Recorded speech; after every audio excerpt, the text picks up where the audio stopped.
And clearly, you can aggregate systems as much as you want, but if you, as it was said before, if you concentrate all power plants in one place where the grid is weak and which is far away from demand, then you will have troubles. So it is important to ensure a geographical spread of variable renewables. The sixth attribute has been touched already. This is the main source of flexibility of the rest of the system. How flexible are our power plants? And the seventh, as the executive director said and pointed out, in dynamic systems where investments are needed anyway, the integration of variable renewables can be much easier. So our case studies covered a wide range of different situations, and this is why we could have a series of best practice and learning experience. Now, it was mentioned that system transformation has three pillars. The first is let wind and solar play their part. The usual wisdom, the usual thinking is that wind and solar are just the problem. They can be, however, also part of the solution. And this has three dimensions. One is the technology. Look at portfolio of technologies, for instance, combining wind and PV. Geographic spread has been mentioned. And then make sure that the technology design is more system friendly. Let me give an example of that. The more recent versions, the more recent models of wind turbines are much more system friendly like the old ones. In short, they generate proportionally less during periods of high wind speeds and proportionally more during moderate or low wind speeds. And these second characteristics can allow them also to be put much closer to demand. So all in all, they are much more system friendly than the old technologies. So the message here is wind and solar PV can contribute to grid integration, but of course only if they are allowed and asked to do so. And you will be surprised to see that in the past this has not really happened. And for the future, our main message is take a system perspective when deploying variable renewables. Do not just focus on the places where the wind or the solar resource is the best, but look rather to the places and situations where variable renewables maximize their value to the entire system. This is a different way of thinking and a different strategy. Second pillar, before making costly investments and new things, make better use of what you have. And I am referring here to market and operations. This has two building blocks. First, operation of your own balancing area or market, and second, coordinating and consolidating better with neighbors and more if possible. It's okay? Okay. Now, so this better system and market operation, let's start from forecasting. Forecasting is available widespread, and there are countries where this has been an important success factor, for instance, Spain, Denmark, and Germany. But you will be surprised to see that this is not at all a case in all systems. So this is the first thing to do. The second, you need to optimize the market design. For instance, trading needs to take place as close as possible to real time to best deal with variability and uncertainty. Texas is doing the best job in this case. Prices may need also to be differentiated by location to use the grid more efficiently. And in many parts of the United States, actually, we find best practice. And last but certainly not least, the core word of all this work, which is flexibility. In most of the places, the markets are not really designed to remunerate flexibility. Either flexibility as such is not even defined, or it is not remunerated and well priced. So we did a multidimensional assessment of the different markets. I have not the time to give you the details here, but the short message is in all markets, including the best case, which is Texas ERCOT market design, there is vast potential for improvement, and some other markets score actually much lower than this one. Now, after you have done these two pillars, then you can think about new investments. And here, once again, take a system-wide strategic approach. It's worth repeating, first, that this has to look at all resources of flexibility. There are four. It is grid infrastructure, it's dispatchable generation, it's storage, and demand-side integration, and the solution will be the right balance, the right equilibrium between the different four. It's worth repeating what was mentioned before.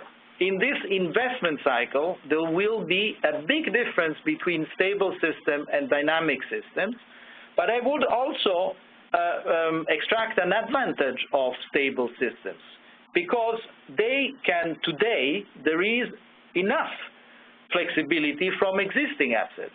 So for instance, Europe today is in overcapacity, is not in undercapacity. So it has a lot of capacity that can help to integrate more variable renewables. For dynamic systems, they require this investment anyway. What is priority here is to do it in parallel, hand in hand, flexibility with variable renewables investments. Now, let's go now to the core result, which are the extra system costs of the transformation. We used several models. One is the investment model for renewable energy system, IMRES, and this, what I'm showing here, is the result on a test system. It is not a real existing country, but it's a very good example, very good representative system. It has a similar size to Germany, but it is isolated, like the case of the Iberian Peninsula. What the model does, it optimizes the dispatchable power plant mix on an hourly basis. We studied different level of variable renewable penetration, up to 45% in annual generation, which I'm showing here. And in addition, with the degree of system adaptation differed between simulations. So I repeat the main results. A fully transformed system with 45% of variable renewables, featuring a more flexible power plant mix, a lot of gas, little bit of coal, sophisticated demand response capabilities, low grid costs. The additional costs for such a system are limited between 10% and 15% more than the total cost of the reference, the basis case, what we call in the figure the legacy low grid cost with 0% variable renewables that we used for comparison. And I repeat, this modeling assumes current technology cost and a carbon price of moderate of $30 per ton, and in the future, higher CO2 cost and further cost reduction for wind and solar PV can bring extra cost to zero. However, an important warning. We also investigated an extreme and hypothetical case, which is adding a huge amount of variable renewables, 45%, but practically overnight. This will always not happen in practice, but it's a good measure of the risk that you can run into. In this case, total system cost can rise significantly up to 40% for three reasons. The power plant mix remains inflexible, no additional flexibility such as demand response is rolled out, and grid costs go up due to retrofits. Now, we have done a detailed assessment of cost benefit of different flexibility resources. For sake of time, I cannot present the detailed result here. I wish just to mention one result.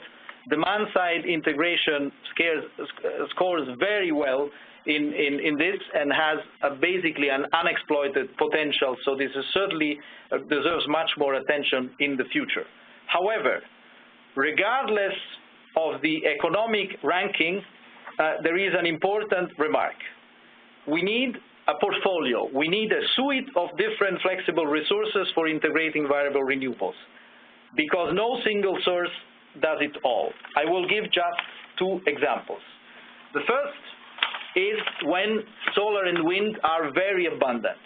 In that case, and in particular, if net load becomes negative, then of course what is usually very precious, which is other flexible generation, doesn't help anymore. So you will need something else, either storage or demand-side integration, or in the extreme case, you will curtail extra wind and extra PV. Although we're not there yet in most systems, it is actually the most challenging situation that we are facing now, in which variable renewables abundancy is the real problem. Now, the second case, however, is when those are scarce. And for a few hours or even for a day, that's not a problem. But if this happens for multi-day, then we can be in trouble. And then, of course, demand-side integration cannot help, storage can help, curtailment does not, and flexible generation has the value. So I repeat, it's important to develop the whole set of flexibility resources. I'm concluding with recommendations that are grouped according to the different target of countries, the different country groups. All countries where variable renewables is going mainstream should, first of all, optimize system and market operations and deploy variable renewables in system-friendly way to maximize their value to the overall system. These are low-cost, no-regret options. Countries that begin to deploy variable renewable power plants, which shares between 5 to 10% of annual generation, and this is the vast majority in the whole world, they should just avoid mistakes and follow best practice. Avoid uncontrolled local concentration hotspots. Ensure that variable renewable power plants can contribute to stabilizing the grid when needed, and use state-of-the-art of variable renewables forecast techniques.